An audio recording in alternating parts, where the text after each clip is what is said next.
but because at this stage of the war, our strategic position is such that we can shift our industrial effort into long-range air power, but the enemy cannot.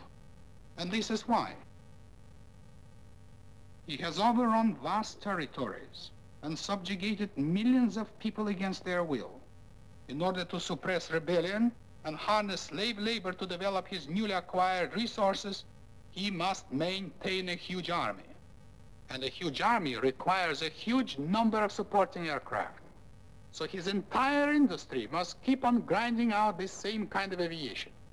He cannot afford to disturb his production and start building long-range air power until he has consolidated his gains and digested his loot.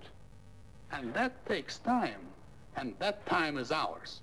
Today, the enemy is sprawled on the ground, and while his greedy tentacles are clutching the loot, his body lies unprotected. Why spend our precious time trying to loosen his grip in a struggle that can only lead to the complete devastation of the very lands we're trying to free? Why not use this time to forge the dagger that can strike at the heart of the beast?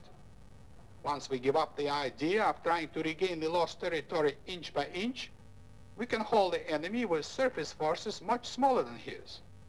If we use our short-range aviation to provide undisputed control of the skies over our forces, our present positions cannot be invaded. Any further expansion on the part of the enemy will lead to his exhaustion, not ours. So by conserving our efforts on land and on sea, we can throw the vast resources of America into long-range air power and strike the decisive blow through the air. This cannot be accomplished simply by building a lot of huge airplanes. We could have swarms and clouds of them and still not have real air power. What we must do is unify the entire air strength of our country into one formidable force under a single air command. This is a major undertaking, but it is a move that is bound to come sooner or later.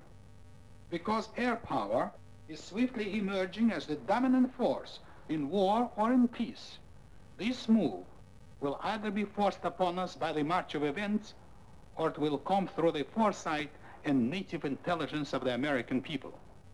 In the past, they have never failed to act promptly and wisely once they understood the problem they faced. And so in this crucial hour in the destiny of our country, they will not hesitate to break the chains of habit and free themselves from the earthbound past. Only then will our aviation leadership be free to plan and carry out real air strategy that will bring us victory in the shortest possible time with a minimum investment in human lives.